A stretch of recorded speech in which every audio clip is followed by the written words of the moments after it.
I'm Aislinn Green, and this is Unpacked, the podcast that unpacks one tricky topic in travel each week. And this week, we are exploring the intersection of travel and housing deprivation, or, as many refer to it, homelessness. It is a very tricky subject, but one that is close to my heart. I have a close family member who has experienced homelessness, and I live in the Bay Area, which, as you may know, has struggled under the weight of a certain narrative around the topic. In fact, you may have seen recently that a TikTok star cut his trip to San Francisco short, citing several issues, including safety.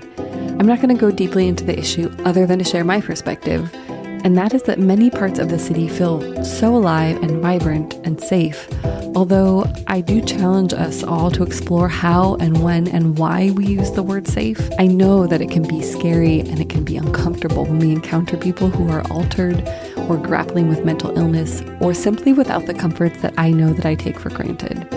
But when we as travelers avoid these feelings of discomfort, we're missing out on a larger story. There are larger systemic issues at play here, and we're not going to solve them with travel. But let's at least have the conversation. And that's what we're doing in this episode. We're going to meet a walking tour company that is bringing homelessness into the tourism narrative. Our guide is Rachel Parsons, a multimedia journalist and host of the solo travel series The Peregrine Dame. She splits her time between LA and London, and that city is where she came across the groundbreaking work of Unseen Tours.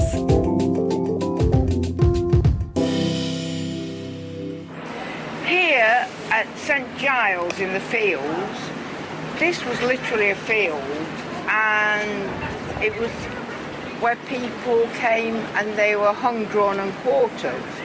For my money, there's no better way to spend a couple of hours in a new city than a good walking tour. Especially one that reminds me I'm lucky to be alive in an era where I'm unlikely to be publicly eviscerated. I love a little history. He became a doctor for Henry VIII simply because he was found with 3 women. Because, of course, he'd become a monk, and monks aren't supposed to be with women. A little architecture. St Patrick's Church was not a church. It was actually a house. It was called Carlisle House. There's another Carlisle House over there, but this was a slightly dodgier one. And London is chock full of them. Not dodgy houses, though there are still plenty of those around. I mean walking tours, food tours, pub tours, architecture tours, history tours, street art tours, and of course the ubiquitous Jack the Ripper tours in the once gritty and dark East End. But I'm in the bright lights and polished, if commercialized, refinement of the West End. I'm joining guide Nick Shaw on one of her tours of the Soho and St Giles districts. Soho is London's notorious nightlife hub. Opulent theatres and flat-faced Victorian brick buildings squeeze narrow sidewalks, forcing pedestrians onto equally narrow streets, the pavement of which covers most of the old cobbles. Once a den of iniquity, today Soho and St Giles are known more for cheesy clubs and expensive restaurants than public executions. London's queer community also has deep roots in Soho. Nick stops in front of a door with an ornate knocker on a quiet pedestrian path called Flitcroft Street.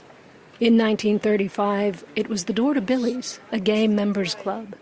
Homosexual behavior being illegal, Billy's and the Caravan Club not far away were under heavy secret police surveillance. This is just 2.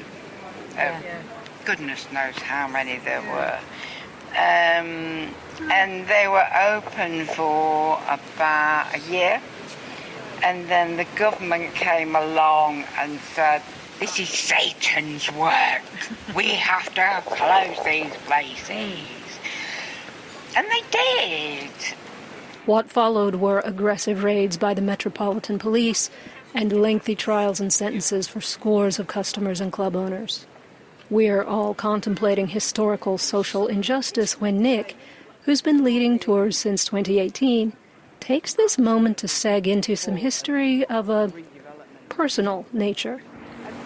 The only reason that I got a decent home was because I was I was in hostels, but then I was put in this charity called Broadway, put me in with a woman, who was had just come out of rehab. She'd been on heroin. If this seems a bit non sequitur for a history walking tour, it's because Nick is a guide with Unseen Tours. It's a social enterprise in London that hires people who were previously homeless. Nick Shaw spent about 12 years as one of the thousands of hidden homeless in this city, bouncing from hostel to hostel.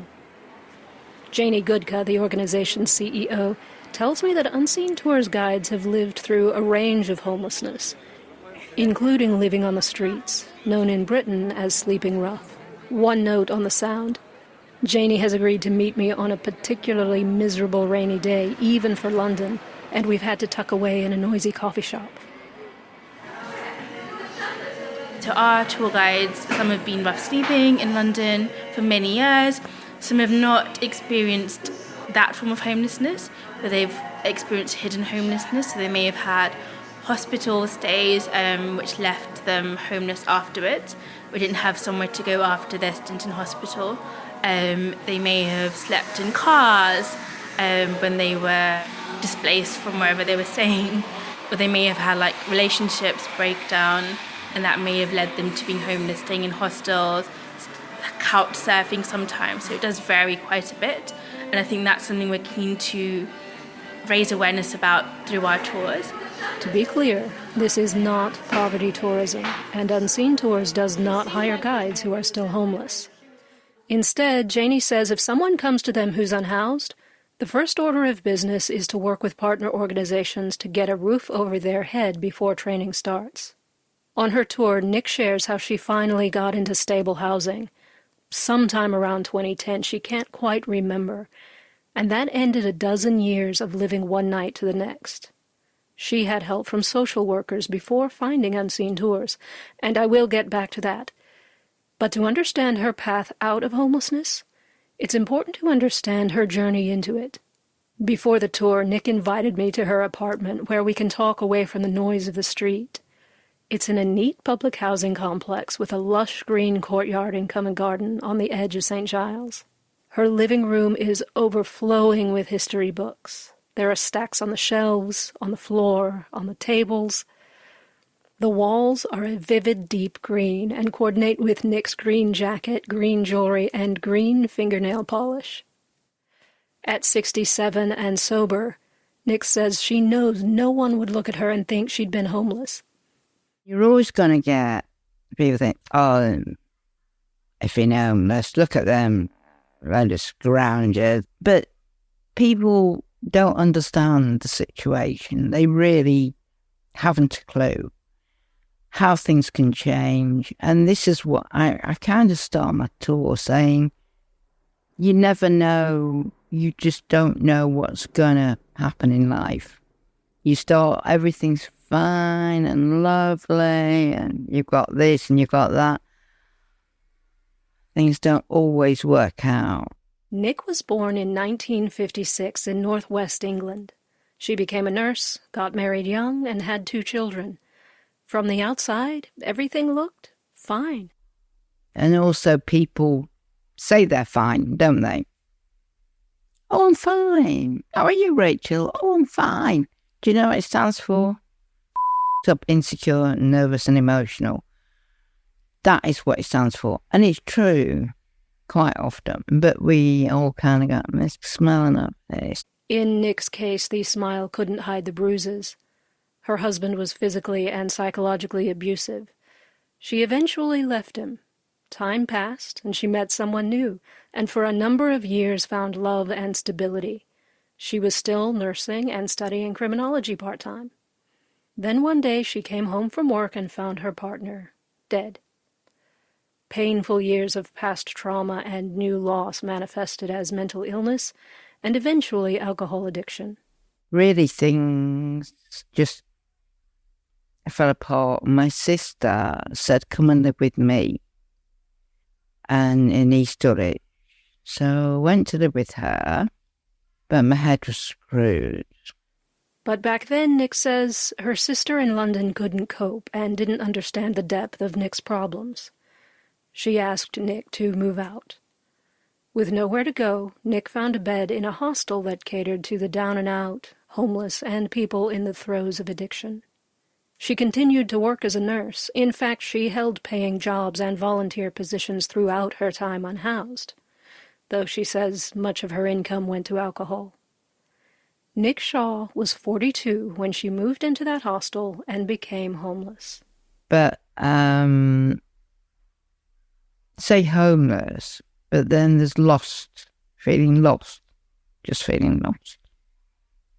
Can be quite different. I feel like I was homeless a lot longer than I was, really, simply because I didn't have my own place, just to call mine.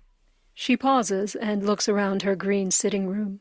So, this is my first ever. I created my own home. This is my first own bed, first own floor. It's all these little things.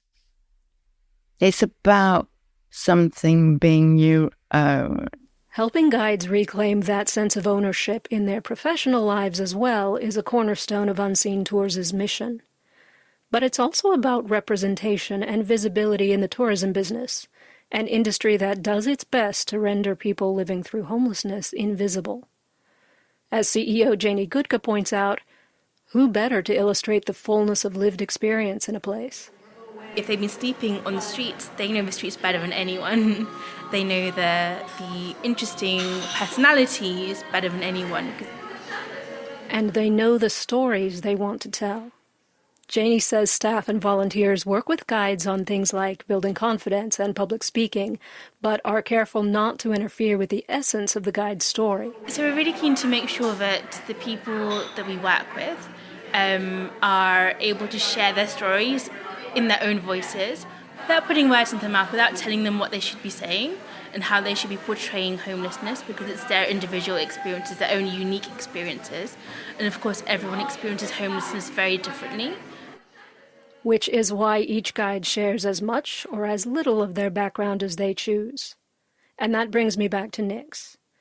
99% of her 2-hour tour is history and culture, but she shares her transition out of homelessness to highlight the holes in the safety net. Remember, she'd been sleeping in hostels for about 12 years when her social workers found her a roommate and put them in public housing. The woman's name was Lana. She'd been on heroin. She'd been out of rehab for 4 weeks. I joined her. I've never done drugs. Drink, yeah. Drugs, no. Lana quickly fell back into her heroin addiction. Things got dangerous when acquaintances of Lana's started coming around the apartment at all hours trying to kick in the door. Nick's caseworkers knew they had to get her out. They helped Nick into an apartment of her own. And Lana has not been seen for 11 years, so she's probably dead.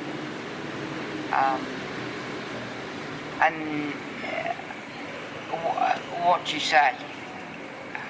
Yeah, but it was only because of Lana, the situation with Lana, they got me out, which sounds awful. It seems I was the last person to see her. Although things turned out in Nick's favor, it could have easily gone differently because homelessness in London has only increased in the last decade, straining the city's support system.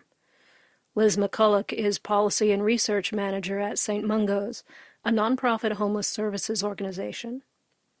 The most recent annual data we have showed that there were 10,053 people sleeping rough in London. So that was a 21% increase from the previous year. That's more than 10,000 people sleeping on the street. But like Nick, thousands more don't show up in the numbers. With hidden homelessness, Liz says there's no way to know for sure. But the problem with hidden homelessness is that it encompasses people who basically fall through the gaps of the system. So it's people who are sofa surfing, it's people who are maybe are sleeping in an insecure place, maybe in a squat at night, and then during the day they maybe ride public transport. And so these groups aren't being necessarily picked up as a specific group by statistics. We need to think about the hidden homeless group in order to effectively tackle rough sleeping, because these are essentially people who are on the verge of sleeping rough.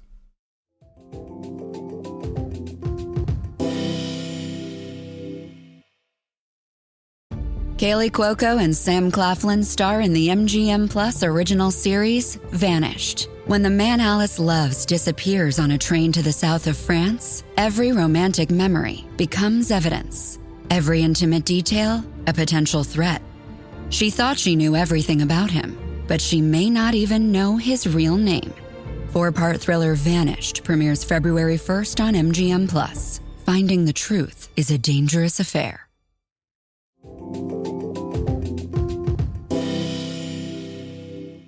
There's little that tourism professionals, and frankly a lot of travelers, are more allergic to than the sight of people sleeping on the street, especially in a glamorous destination such as London, where tourism rakes in tens of billions of dollars a year.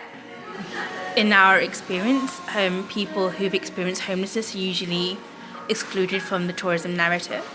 So if we think back to the London Olympics or the royal wedding of Harry and Meghan, people who were homeless were displaced from the areas in which these events were taking place, because London or the UK in general didn't want to be seen as having this problem of homelessness when the world was watching. And it's not just London, it happens everywhere. I've witnessed it firsthand in cities as far-flung as Los Angeles, Rio, and Manila, when a large sporting event, president or pope appears. And so, obviously, unseen to us, we think this is a missed opportunity, and it's a shame, because the insights that people have when they've been rough sleeping or just been homeless in a community, like the new perspectives and the different quirky facts that they have about a community, are just not something that are usually seen in walking tours or in the tourism industry. So Nick and her colleagues understand the multi-layered context of their tour sites like few others. They also have a firm grasp of factual history. In Soho, Nick leads us to one of her favorite stops, Soho Square. She points out number 21, which, she says in the 19th century, contributed to Soho's infamous reputation for naughtiness. They bought this place and they made it into the Magic Hotel or the White House or various other names. It was a brothel. They were high society dominatrix Teresa Barclay and a business partner. She's said to have invented the Barclay horse, a BDSM whipping rack. The upper crust of society and nobility were willing to pay Barclay handsomely for her absolute discretion and her cat-o'-nine tails. As a letter from one of Teresa's prospective clients makes clear, Nick reads it to us. £1 for the first blood drawn, £2 if the blood runs down to my heels, £3 if my heels are bathed in blood, £4 if the blood reaches the floor, and £5 if you succeed in making me lose consciousness. Serious stuff. Wow. Yeah, exactly. But I mean, if that's what you want, that's what you want. Nick's tour is all about history, but Jayni says each guide curates their tour based on their interests, and they have plenty of assistance from staff throughout that preparation. It's a very bespoke process, so we work with the guides on a one-to-one basis. It can take between 3 months to, I think, 21 months was the longest time it took to develop one tour. That was Nick's, by the way. But it's their tour and they own it. So it's the stories that they're most passionate about, both from their own experiences and the communities around them. A large part of the process is providing support services. Nick took nearly 2 years to create her tour to really learn the history of her patch, but also to build the self-assurance needed to get in front of strangers. The challenges that people with experience of homelessness have can vary so much. So some people may need some more support with mental health, mental well-being, trauma they may have experienced when they were homeless. Some people may have lost their confidence because they felt invisible when they were experiencing homelessness. So how can we change that, to help someone build up their self-confidence, their self-worth, help them with public speaking skills, other skills that they may need to create their walking tours. But also, we find that the people we work with are just fantastic storytellers. They have really interesting stories to tell, not just of their own experiences, but also stories about London, story of the community that they live in and they know so well. Since Unseen Tours started in 2010, 24 guides have hosted more than 25,000 tourists throughout London. The organization is developing plans to expand to other cities in the UK and abroad. Jayni says in the end, she hopes the tours spark a deeper dialogue between customers and guides. Just to help have conversations about homelessness with people who often just don't have a chance to speak about these topics and who may have kind of stereotypes or stigmas that they personally associate with homelessness, their own prejudices, for example. So having these conversations in quite an open, frank manner. For Nick Shaw, her tours are about piercing the glitzy veneer of London's West End, especially of those who live in it. Just don't believe what you see. Just because somebody looks okay. People put on such a facade. In the years that I've been traveling to and living in London, I've seen its facade crack as homelessness worsens and the holes in the safety net stretch. I've always believed as a traveler I have a responsibility to see the full spectrum of a place, warts and all, to understand it in its context. I believe shutting my eyes to the ugliest aspects of a place does me and the destination a grave disservice. Walking through Soho with our small group, I have a deep sense of admiration for Nick Shaw, for the strength it takes to stand in front of total strangers and talk about the worst years of her life 3 times a week, for her willingness to be vulnerable and for her resilience, for her insistence on being seen and acknowledged, and compassion for all those she represents who remain unseen. And that was Rachel Parsons. We'll link to her work in the show notes as well as to Unseen Tours. And when they expand to other cities, we will be sure to let you know. And if you take a tour with them, be sure to let us know. Love to know what you think. Next week, we'll be back with our first unpacking episode of the season, this one exploring all things Albuquerque, New Mexico. Ready for more unpacking? Visit afar.com and be sure to follow us on Instagram and X. We are at Afar Media. If you enjoyed today's exploration, I hope you'll come back for more great stories. Subscribing always makes that easy. And be sure to rate and review the show on your favorite podcast platforms. It helps other travelers find it. And if you ever want to ask a question or suggest a topic for coverage, you can reach out to us at afar.com/feedback or email us at unpacked@afar.com. This has been Unpacked, a production of Afar Media. The podcast is produced by Aislinn Green and Nikki Galteland. Music composition by Chris Collin. And remember, the world is complicated. We're here to help you unpack it.